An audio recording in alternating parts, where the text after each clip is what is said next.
finals is all set with Basilan meeting Pasig, and that should be a humdinger of a game, Mark.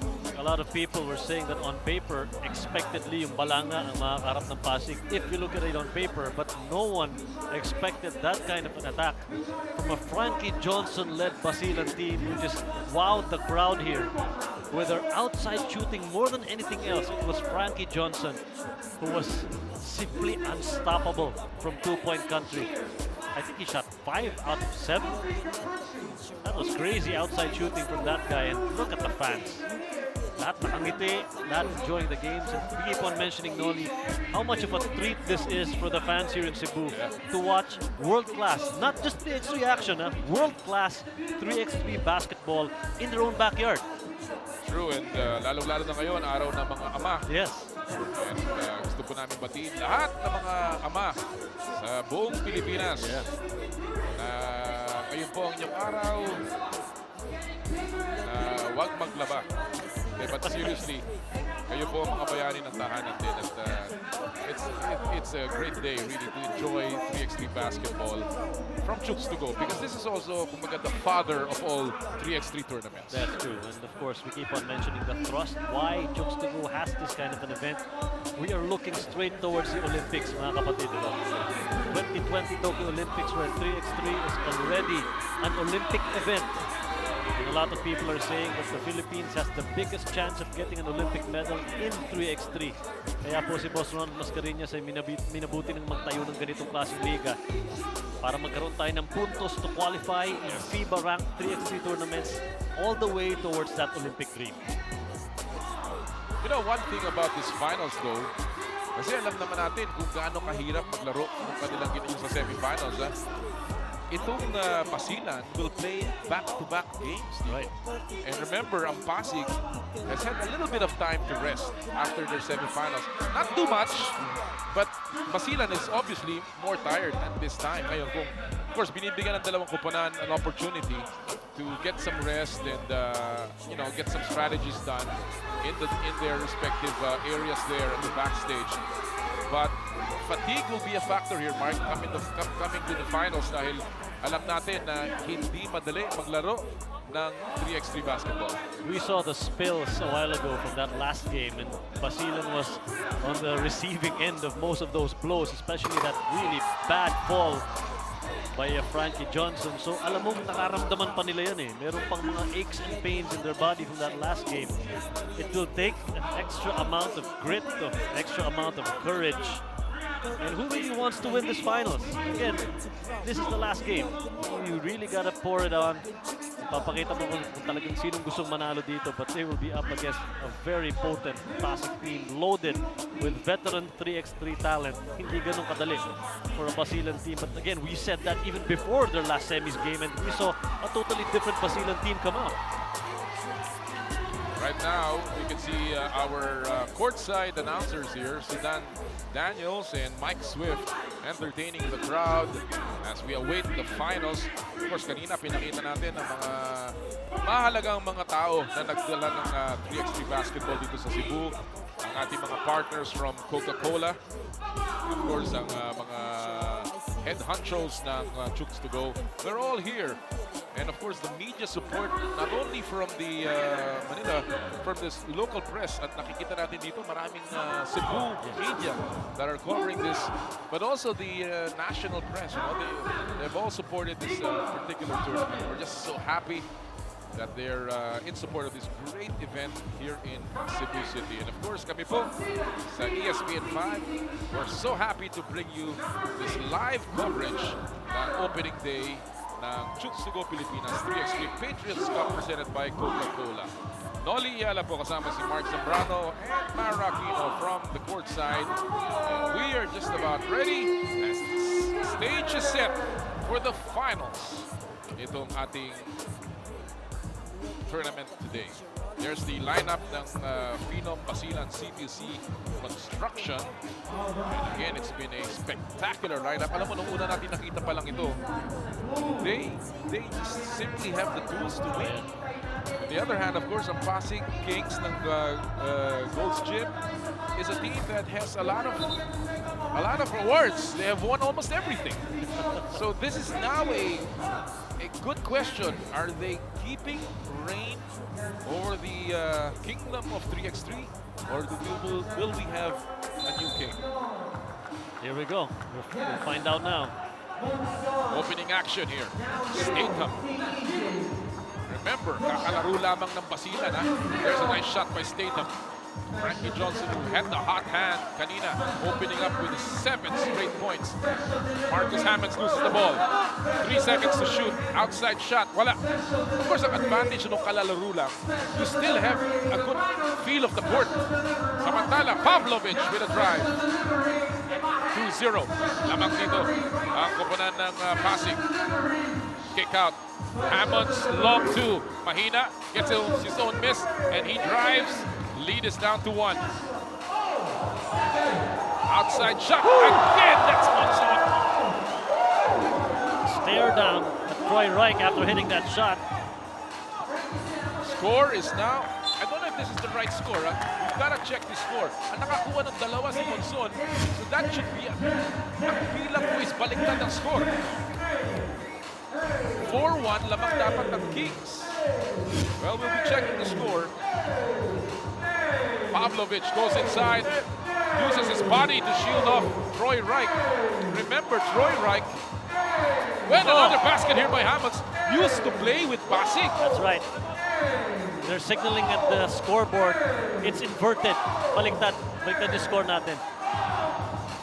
No, but nakascore naman ngayon yung Basilan. They have to correct this. This is, I think, a 4-3 score. Yeah.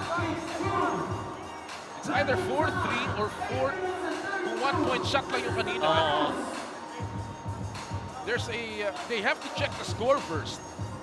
Kasi nagkabalik-baliktad nyo yan. Siguro, unless it was a 2-point shot, this should be 4-3.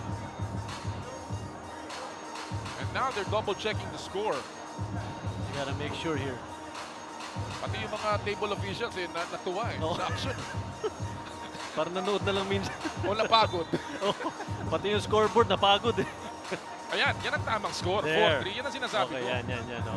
Pinaltan pa nila. Ginawang 5-3. Sige, 5-3. Tama na score. Sabi ni Mark dito sa atin. Ang ating floor na si Mike Israel. Alright, 8:28 remaining in the finals here. Lamang po ang Pasig ng dalawa. That is the right score now. No team fouls yet to be committed here. And the table officials are still consulting each other. Nakikita nyo si Danny Soria. He is a FIBA commissioner. Yeah. And of course, some of these referees are also FIBA trained. Here we go. 5-3. Bakit? Basilan na naman dito sa ating scoreboard. 5-3 lamang po ang Pasig, hindi Basilan. Outside shot mula kay Statham. And it's now 6-3 lamang ang Pasig. Frankie Johnson to Roosevelt Adams, open for a 2. Yes, he has struggled here. He has struggled because of the defense primarily of the Kings. Not that easy for him to shoot compared to his elimination round games. 6-4 is our score. Turn around by Statham. No. Adams with the rebound. Inside to Hammonds. That was the same play they used kanina. That backdoor pass. Now you can see they're sealing off. Pagdating dito sa outside shot, especially with Frankie Johnson in tow. He hasn't hit anything yet. Bad pass there by Monson. They were trying to take advantage of the smaller Johnson on Statham. Lamang po ng dalawa ang Kings, hindi ang Basilan. Kings up 6-4. Here's Adams. Oh, nice shot. Good looking one. 6-5. Lead is down to 1. Oh, just pure power there. Taylor Statham. 7-5. Lamang na ngayon ang Pasig ng dalawa. Frankie, tinatauhan talaga ni Pavlovich. There's a strip. Almost. Only a second to shoot. But the ball hit the line. It will go to Pasig. Kita mo yung depensa dito, no? They're totally denying the outside shots. Right now, we have a report from Mara Aquino. Mara? Troy Reich is in the finals once again, this time against his former teammates Pasig. Now he's missing his brother, he says, because he's been with them since preseason, President's Cup, Superquest, Doha Masters, and Kunshan Challenger. The bond was built, the closeness was solid, but with the imports coming in, he had to move on to Basilan, where he says he's happy to have a bigger role. Now the leader of the team sharing experience in 3-on-3, especially the tricks, the ins and outs on how to beat Pasig Kings right now. Now, we still might see Troy Reich playing with Pasig if they go against represent Philippines for the France coming up this July. Balik sa inyo. That's an advantage really for Basilan because they have an inside information. Meantime, action has become fast and furious here. Layup ni Hammonds, wala. Bola ng Pasig. They are down by 3 at Basilan. Here's that outside shot coming from Marcus Hammonds. 2-point shot brought to you by Chooks-to-Go. Nag-iisang manok ng bayan. Monzon has had a hot hand here para sa Pasig so far. There's a whistle. Offensive foul. Laban kay Statham.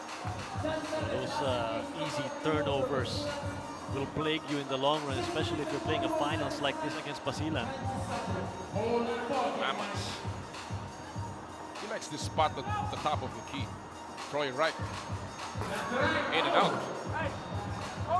Pavlovich ilalabas. Papasa sa loob ni Statham. Mas maliit ang pantay. Spins to the baseline. Misses that one. Tapik na punta kay Monzon. Monzon working on Hammonds. Step back two. Here's Hammonds. Sees an opening. Goes up. Easy. Oy, malakas. Matalpog yung ring, you know?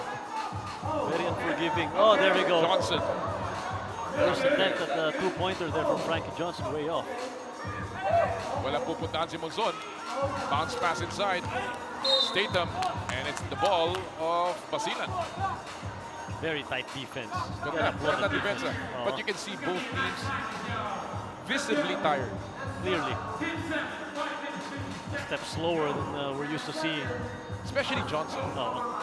He has not done anything here. No scoring yet. Adams, he's the least of those that has had action here. Pasig Kings earned a shot in Pointers France Challenger this July 5 to 6. So the Pasig Kings are going to the Challenger in July 5. Wow, congratulations. Because of their points, 3x3. Yeah. Samantala, tuloy pong aksyon dito, lamang ng dalawa. As we take a look at this last attempt by Taylor Statham off the window. Beautiful shot from Taylor. Look at Monzon. And it's just really difficult right now for Frankie Johnson to make any kind of attempt at the basket. Joshua Monzon is just coloring every move. Natauhan na eh. Kumbaga, alam na nila eh, that Johnson has that shot. And now they're really sticking to him like glue. 12-9 ang ating pagtalaan. Lamang ang Gold's Gym Pasig Kings. We have another report from Mara. Taylor Statham celebrated his 27th birthday just 2 days ago.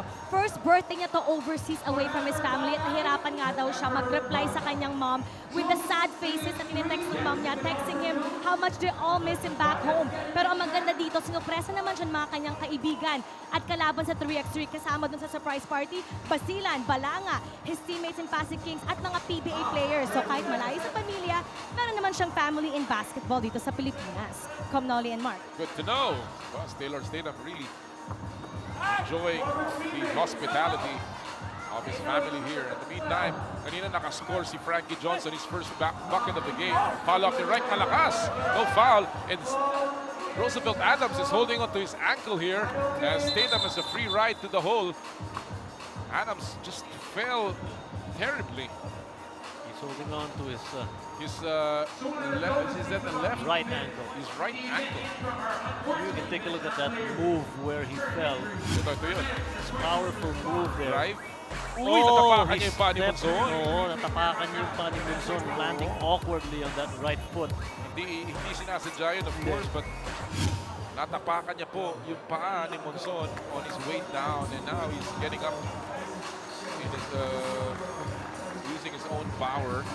And that's a good sign. That's a good sign. I was afraid it was the knee. Yeah. But it's a good sign. He's just going to walk this off. He's in pain, but he's trying to shake this off. He knows that this is the finals. He's fine. Hopefully, Adams will be able to go back into the game. Frankie Johnson laban kay Taylor Statham, nakawala ng bahagya, tumira ng dos, wala, tapik, napunta kay Pavlovich. Lamang sila ng tatlo, looking for their first championship in this second conference, and another drive by Pavlovich. Simple give and go play. That's a bread and butter play for the Kings. Outside shot for Marcus Hammonds. Cuts down the lead to 2. Binigyan ng screen, Statham. Tumira sa labas, dos din. Oh, pasok din! What a game for Taylor Statham. Oh, and a bad pass by Hammonds. Tumama kay Chooks-to-Go eh. So, tumama kay Chooks-to-Go, tapos tinamaan yung babae sa mukha sa likod. I hope he's okay though. Fancy pass eh. Yeah. But here was last shot by Marcus Hammonds to cut down the lead to 2. Binawi yan ni Taylor Statham. 4 ang lamang ng Pasig, 3:54 remaining. Looking for their first championship here in the first leg. There's a whistle. No basket. Only the first team foul ng Basilan. I think they need to use that a little more. Lalong-lalo na pag nakasaksak na sa loob yung mga malalaki. That's true. Here's a good foul by Frankie Johnson. Inside or outside to Pavlovich. Wala. Rebound tapped by Statham. Napunta kay Monzon. They have time. Oh, what a pass! Wow! What a Highlight beautiful pass! And then a block by Pavlovich.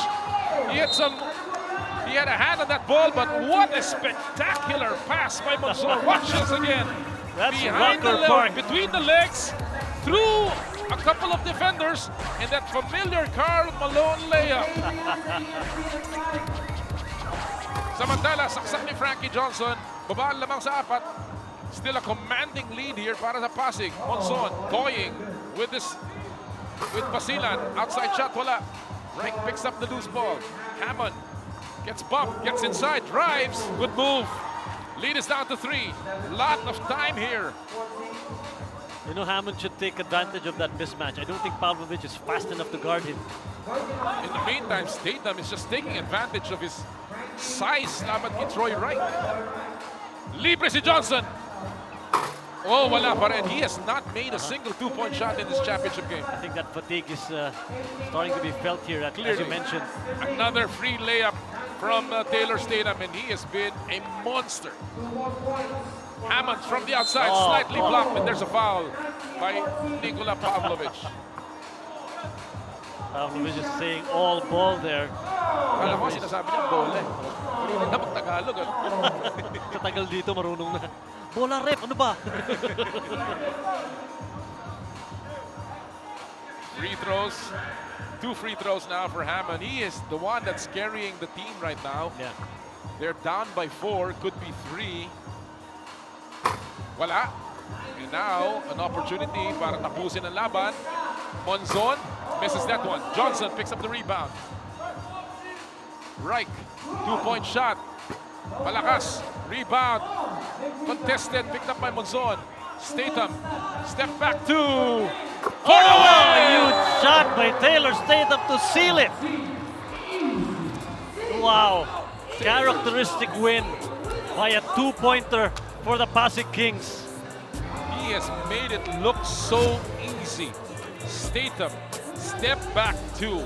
He's made the layups, given the passes. The Karl Malone layup, now the winning shot. Taylor Statham, a monster in the game, in the finals. And the Pasig Kings of Gold's Gym wins this one. And Taylor Statham, obviously, is our best player of the game. Clearly, he just had a yeoman's job doing it all for the Pasig Kings. He really stayed strong in spite of the defense na pinakita dito ng Basilan. But he did it all. He is our Chooks-to-Go Manok ng Bayan player of the game, and he is with Mara Aquino. Mara? Taylor Statham, once again, best player of the game. Once again, taking home 100,000 pesos, the winner of our first leg. Now, with the new teams and addition of the imports, how has this changed the level of play and the competition that you've had? Definitely, this conference is a lot more competitive. You see a lot of guys who play in a lot of different countries. You see Team India, who's 14th in the world. So I feel like this is really going to prepare us as we go on to France and these next few tournaments outside the Philippines. Now, how has the tournaments that you guys competed with in Doha, the Kunshan Challenger, and now France, how has that changed your experience, your knowledge that you're bringing home now to the Philippines? Yeah, I just feel like, you know, the game slowed down a lot for us. Obviously, we're learning a lot, learning how to play through it. But now, instead of more individual, we're playing more cohesive. We're running our sets, really taking our time and filling out the game. Now, let's talk about Troy Reich. Troy Reich is a brother to you guys. You guys have been together since preseason. How is it like that now you're facing against him, especially now in the finals? It's definitely fun. I'm definitely glad that, you know, he's still on a winning team. And, you know, it's great playing against him. He's a hard competitor, and we wish him nothing but the best. Thank you so much, and once again, congratulations, Taylor. Oh, shout out. It's Father's Day. I just want to shout out my dad back home. I love you. Thank you for everything. Thank you for showing me how to be a man. And thank you, everybody, for all the birthday wishes and all our fans. Belated happy birthday. Now let's go back to Comnolly and Mark.